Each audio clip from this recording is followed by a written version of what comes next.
నా పేరు కోకి మోహన్ రాజ్, వేదికపట్నం డివిజన్ అధ్యక్షుడు, నూతన అధ్యక్షుడు. సభకి నమస్కారం. నా పేరు రమేష్ కుమార్, రాష్ట్ర అధ్యక్షుడు.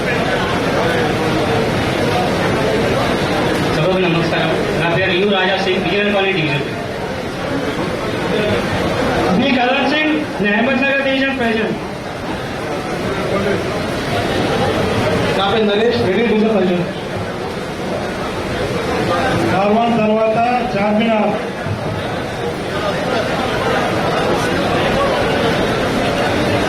मेरा नाम रिजवान है, विजयनगर डिवीजन अध्यक्ष हूँ, कारवार कांचंती.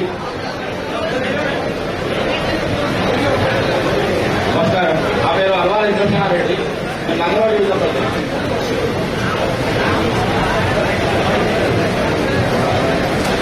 मेरा नाम श्याम यादव है, कारवार डिवीजन. నా పేరు కామల యాదయ్య, కొంచెం డివిజన్ అధ్యక్షుని. సభకు విచ్చేసిన కార్యకర్తలకు మరి వేదిక కలిసిన పెద్దలందరికీ నమస్కారం.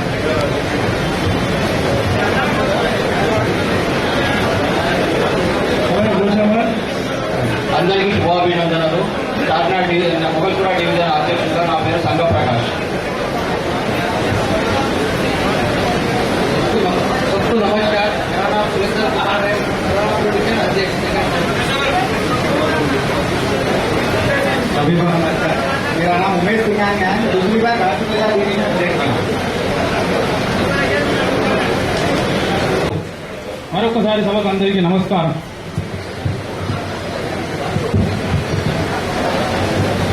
ఇక్కడ ఉన్నటువంటి పెద్దలందరికీ నా ఒక హృదయపూర్వక నమస్కారాలు. నా పేరు శైలేంద్ర యాదవ్, నేను సుల్తాన్పూర్ డివిజన్ ప్రెసిడెంట్.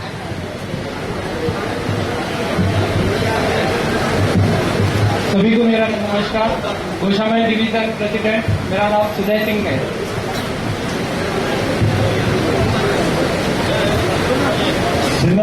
బాదల్పూర్ అధ్యక్ష.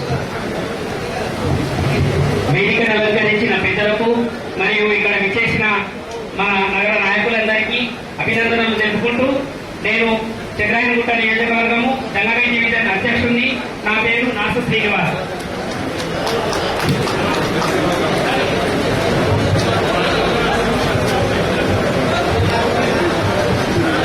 నూతనంగా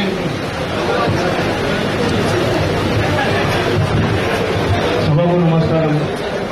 మాధుపుర కాన్స్టిట్యూన్సీ దూత్పూరి డివిజన్ అధ్యక్షుడు. నా పేరు యాగత్పుర. నెక్స్ట్ యాగత్పుర కాదు కదా, గౌలీపుర ఒకటి అయింది కదా.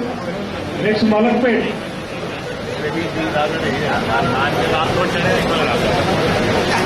నా పేరు రాము ప్రకాష్ చౌల్రా. గత 3 దఫాలుగా పార్టీ ప్రధాన కార్యదర్శిగా గోలిప్రజం చేసిన. ఇప్పుడు ప్రస్తుతం నూతనంగా ఎన్నికైన డివిజన్ అధ్యక్షుడిగా ఉన్నాను. మలక్పేట్. నెక్స్ట్ కంటారు మహాసభలు అంటే మీ మండలంలో ఉన్నటువంటి సాధారణ సభ్యులు ఎవరైతే ఉన్నారో ఆర్టీఐ మెంబర్షిప్ ₹5 ఇచ్చి సభ్యులుగా చేరారు. అందరూ చేరారు కదా. వాళ్ళని మళ్ళీ ఎప్పుడైనా మనం ఆ పోలింగ్ బూత్ కమిటీ ఎలక్షన్ రోజు మాత్రమే వాళ్ళని పిలుస్తాం. మనం మళ్ళీ ఎప్పుడు మనం ఆ బూత్ కమిటీ అయిపోతుంది, డివిజన్ కమిటీ అయిపోతుంది. బూత్ కమిటీ అయిన తర్వాత సాధారణ మెంబర్లను మర్చిపోతాం. డివిజన్ కమిటీ అయిన తర్వాత బూత్ అధ్యక్షులను మర్చిపోతాం. ఎలక్షన్స్ అయినప్పుడు బూత్ అధ్యక్షులు జ్ఞాపకం వస్తారు. కాబట్టి ఇప్పుడు మన పార్టీ రాష్ట్ర వ్యాప్తంగా ఒక నిర్ణయం చేసినాం. అన్ని మండలాల వారిగా మహాసభలు జరపాలి.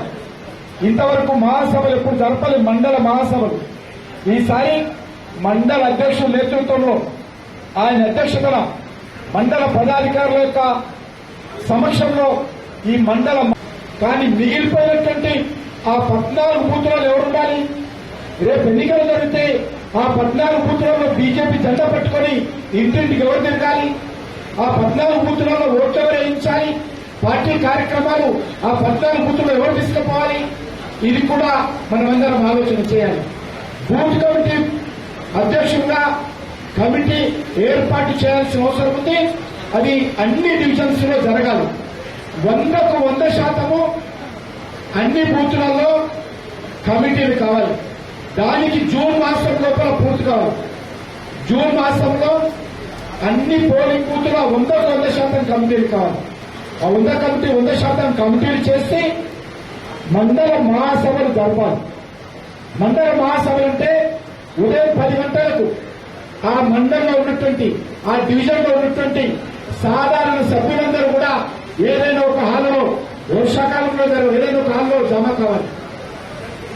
బూత్ వారీగా చర్చించాలి. ఆ బూత్ లో ఆ డివిజన్ ఉన్నటువంటి సమస్యల మీద తీర్మానం చేయాలి.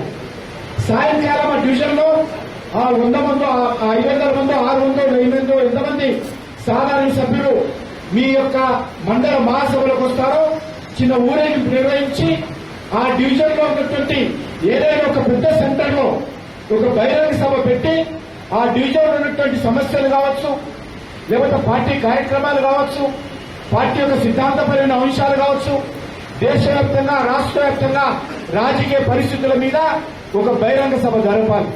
మండల మహాసభలో ఆ మండలంలో ఉన్నటువంటి సమస్యల మీద ఒక తీర్మానం కూడా చేయాలి.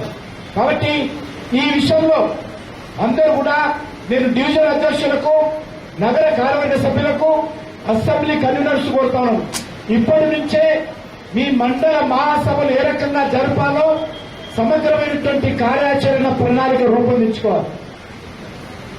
దానికి ఒక సర్కులర్ ఆ యొక్క సాధారణ సభ్యులందరూ కూడా వెళ్ళాలి. డివిజన్ అధ్యక్షుడు కూడా రోజు ఒక 2 బూతుల చొప్పున సాధారణ సభ్యులను కూడా కలవాలి. బూత్ కమిటీలే కాదు, సాధారణ సభ్యులను కూడా కలవాలి. టీమ్స్ ఏర్పాటు చేసుకోవాలి. బూత్ ఇన్ఛార్జెస్ ఫిక్స్ కావాలి. అందుకే మనము బూత్ లెవెల్ ఏజెంట్స్ అంటాం, బిఎల్ఏలు. బూత్ ఇన్ఛార్జీలు ఫిక్స్ కావాలి. బూత్ కమిటీ అధ్యక్షుడు, బూత్ ఇన్ఛార్జి సమన్వయంతో ఆ బూత్ లో ఉన్నటువంటి సాధారణ సభ్యులందరూ కూడా ఆ మహాసభలకు వచ్చే విధంగా కార్యాచరణ ప్రణాళిక రూపొందించుకొని అన్ని మండలాలలో మహాసభలు జరగాలి. 100% బూత్ మహాసభల నిర్వహణ లోపలే బూత్ కమిటీలు ఎంపిక చేయాలి. ఒకవేళ ఏ బూతులు అయితే మెంబర్షిప్ కాలేదో అలాంటి బూతులు కూడా వేయాలి. కనీసం వేసి 100% బూత్ కమిటీలు ఏర్పాటు చేసుకుని మండల మహాసభలకు మనం శ్రీకారం చుట్టాలి. ఏ డివిజన్ కూడా మండల మహాసభలకు జరపకుండా ఎగ్జామ్షన్ లేదు. కాబట్టి మొదటిసారిగా డివిజన్ అధ్యక్షుల నేతృత్వంలో పూర్తి స్థాయిలో మహాసభలు జరగాలి.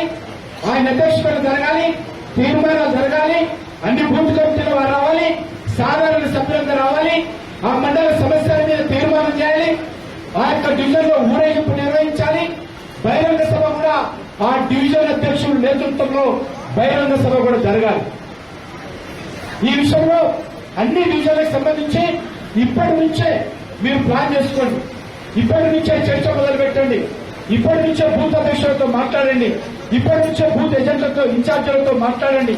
సాధారణ సభ్యులతో మాట్లాడండి. కాబట్టి ఈ మండల మహాసభలకు అందరూ కూడా ఇప్పటి నుంచి ప్రయత్నం చేయాలి. నేను ఇది అక్కడ అడుగుతున్నాను, మా మండలంలో నా అధ్యక్షతన ఈ మండల మహాసభలు నిర్వహిస్తాను అనేటువంటి మండల అధ్యక్షులు ఒక్కసారి చేస్తుంది. నా మండల అధ్యక్షుడుగా నేను నా మండలంలో మహాసభలో ఖచ్చితంగా నిర్వహిస్తాను జూన్ జూలై మాసంలో ఉన్నటువంటి వాళ్ళు ఒక్కసారి చేతులుతారు. డివిజన్ అధ్యక్షుడు చెప్తున్నాను, డివిజన్ అధ్యక్షుడు నేతృత్వంలో మా డివిజన్ మహాసభలో నేను నిర్వహిస్తాను. ఎంత కష్టమైన ఇబ్బంది అయినా నేను నిర్వహిస్తాననుకుంటాను చెప్పేస్తాను.